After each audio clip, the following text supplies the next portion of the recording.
अच्छा बच्चे, अब ये नोट नंबर 3 देख लो, ये क्या बोल रहा है।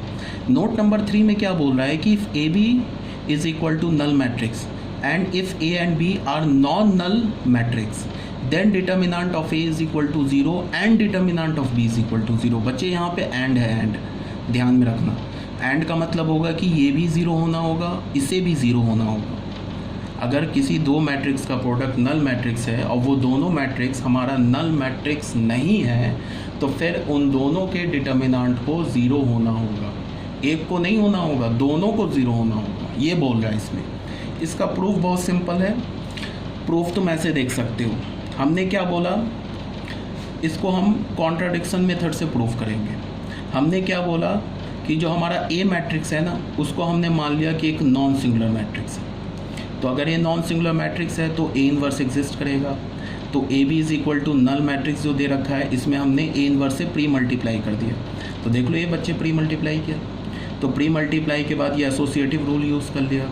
एसोसिएटिव रूल की यूज़ किया तो ये क्या हो गया, आई बन गया, और ये हमारा क्या हो गया, नल मैट्रिक्स बन गया। तो फिर हमें यहाँ से क्या मिल गया, B is equal to null matrix. तो बट क्वेश्चन में तो मना कर रखा है कि बी तो हमारा नॉन नल मैट्रिक्स है, तो इसका फिर मतलब क्या हुआ कि डिटर्मिनेंट ऑफ ए 0 है। सिमिलरली डिटर्मिनेंट ऑफ बी 0 है। ठीक है ना, समझ रहे हो इस बात को।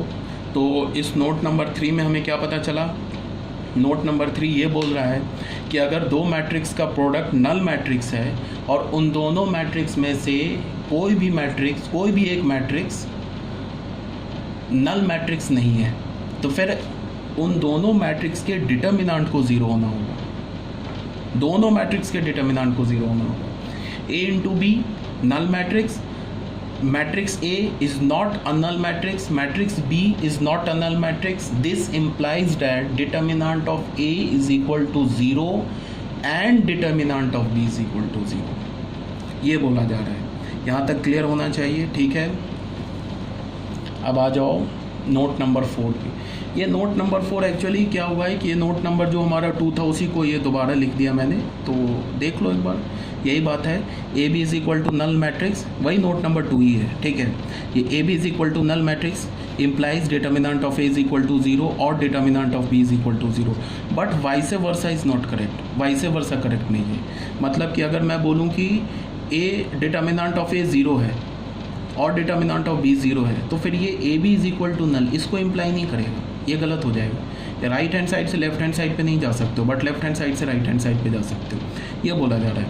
इसका वही प्रूफ दे रखा है। ए बी नल मैट्रिक्स है तो उसका डिटर्मिनेंट हमने दोनों साइड ले लिया, तो डिटर्मिनेंट की प्रॉपर्टी से हमने क्या कर दिया, डिटर्मिनेंट ए इंटू डिटर्मिनेंट बी 0 हो गया। तो यहाँ से हमें क्या पता चल गया, determinant of A is equal to 0 और determinant of B is equal to 0। ठीक है, एक दो एग्जांपल्स ले लिए यहाँ पे मैंने। जैसे ये मैट्रिक्स है, देखो ये मैट्रिक्स मैंने ले लिया ए 1 2 5 10, इसका डिटर्मिनेंट 0 है। ये मैट्रिक्स मैंने बी ले लिया, इसका डिटर्मिनेंट 0 के इक्वल नहीं है, इसका डिटर्मिनेंट क्या आएगा, 3 + 2 5 आएगा, वो नॉन ज़ीरो हो गया।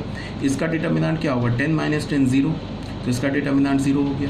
तो यहाँ हमने क्या देखा कि ए मैट्रिक्स का डिटर्मिनेंट 0 है, बी का 0 नहीं है, बट इसका जब तुम प्रोडक्ट लोगे ना, यहाँ देखो, जब इसका तुम प्रोडक्ट लोगे ना, ये जब हमने इसका प्रोडक्ट लिया ए इंटू बी, तो वो देखो नल मैट्रिक्स नहीं आया। यहाँ पे क्या हुआ कि एक मैट्रिक्स का तो डिटर्मिनेंट 0 आ गया ना, दूसरे का डिटर्मिनेंट 0 नहीं आया, एक का आ गया ना। यहाँ पे तो क्या बोला है कि किसी भी एक मैट्रिक्स का ए बी अगर नल मैट्रिक्स है तो किसी भी एक मैट्रिक्स का डिटर्मिनेंट 0 होना चाहिए। दोनों का हो गया, वो भी ट्रू है। तो यहाँ पे हमने ले लिया ए का डिटर्मिनेंट 0, बी का डिटर्मिनेंट नॉट इक्वल टू 0। तो इसका जब हमने प्रोडक्ट लिया ना, तो वो क्या हुआ, नल के इक्वल नहीं आया। ठीक है, इसी तरह से तुम क्या कर सकते हो कि ए को तुम एक ऐसा मैट्रिक्स लो जिसका डिटर्मिनेंट 0 आ जाए, एक मैट्रिक्स लो, बी मैट्रिक्स ले लो जिसका डिटर्मिनेंट क्या मिल जाए हमें, नॉट इक्वल टू 0। तो तुम देखना कि ऐसे मैट्रिक्स मिल जाएंगे जिसका प्रोडक्ट जो होगा वो नल के इक्वल नहीं होगा। ऐसा भी हो सकता है। Similarly if determinant of A is not equal to 0 and determinant of B is equal to 0 does not imply, ये तो वही बात हो गई ना जो भी हमने किया है यहाँ पे, determinant A 0 and determinant B not equal to 0।